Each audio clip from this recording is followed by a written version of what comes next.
Hi, this is Crystal the Herbalist, and this is video 10 of 12 on how to win people to your way of thinking based on the book of Dale Carnegie, How to Win Friends and Influence People. So I hope you're following along. There's a lot of good, valuable information in here, and I'm only giving you just a little bit of what's contained in here. So there was a tenant that didn't want to pay his rent. He had a lease, and he didn't want to pay the last 4 months of his bill. He wanted to move out. And he had served notice that he was vacating immediately, regardless of the lease. Now, these people had lived in his house all winter, which was the most expensive part of the year. And the landlord said that as he told the story to the class, that he knew it would be difficult to rent the apartment before fall. So he could see that rent income going out the window, and he was mad. Now, ordinarily, he would have just waded right in there and advised him to read the lease again, and that he would have pointed out that if he moved out, that the full amount was going to be due, and that he would make sure he collected. But since he took this class, he took a different approach. He said, instead of flying off the handle and making a scene, he decided to try other tactics. So he started like this: Mr. Doe, I have listened to your story, and I still don't believe you intend to move out. Years in the renting business have taught me something about human nature, and I sized you up in the first place as being a man of your word. In fact, I am so sure of it that I am willing to take a gamble. Now, here's my proposition. Lay your decision on the table for a few days and think it over. If you come back between now and the first of the month when your rent is due and tell me you still intend to move, I'll give you my word. I'll accept your decision as final. I will privilege you to move and admit to myself that I've been wrong in my judgment. But I still believe you're a man of your word and will live up to your contract. For, after all, we are either men or monkeys, and the choice usually lies within ourselves. So, the month came around, and guess what? This gentleman came in, and he said he had talked it over with his wife and that he would finish out the lease. So, that was just one story.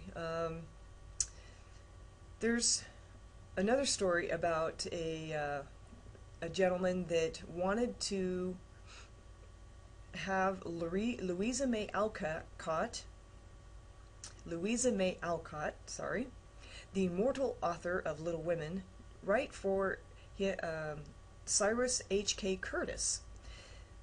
He was starting he's the one that started Saturday Evening Post and Ladies' Home Journal. And he couldn't afford to pay his contributors the prices that the other magazines paid. He couldn't even afford to hire the first-class authors to write for money alone. So he appealed to their nobler motives. So going to Miss Alcott, he said instead of paying her dollars, that he would send a check for $100, not to her, but to her favorite charity. So he said, well, and she did that. So now I'm going to give you how this would apply to, say, if you're trying to collect a bill. There's a lot of people out there that's what their profession is. And so here is some tactics, if you haven't learned them already, that may just help you in doing so.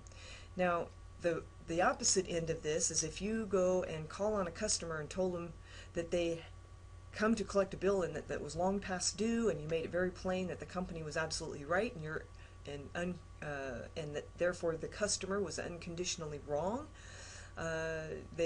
or that the company knew more about the automobiles or whatever company you're with more than they could ever hope so. So what was the argument about? You'd probably get into an argument. So instead, here was what one gentleman did.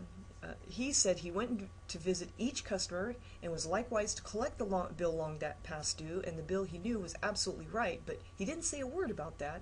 He said he explained to find out what it was the company had done or failed to do, and he made it clear that until he had heard the customer's story, that he had no opinion to offer, and he told him that the company made no claims to being infallible. Number 3, he had told them that he was interested only in their vehicle, and that he knew more about, because he knew that the customer knew more about the car than anyone else in the world, and that they were authority on the subject. and he let them talk, and he listened to them with all the interest and sympathy that he wanted and had expected. And then finally, when the customer was in a reasonable mood, he put the whole thing up to his sense of fair play and appealed to the nobler motives. He said, "First, I want you to know that I also feel this matter has been badly mishandled, and you've been inconvenienced and annoyed and irritated by one of her representatives. That should never have happened. So I'm sorry, as a representative of the company, I apologize.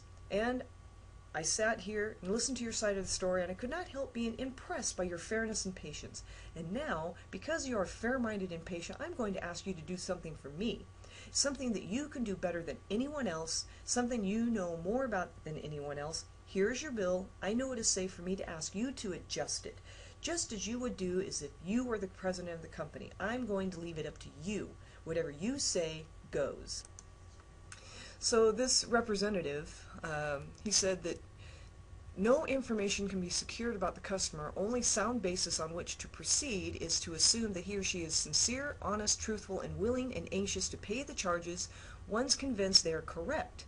To put it differently and perhaps more clearly, people are honest and want to discharge their obligations. The exceptions to that rule are comparatively few, and I'm convinced that the individuals who are inclined to chisel will, in most cases, react favorably when you make them feel that you consider them honest, upright, and fair. So, bottom line, appeal to the nobler motives. So I hope you've gained value from this, and I will see you in the next video. Good health to you.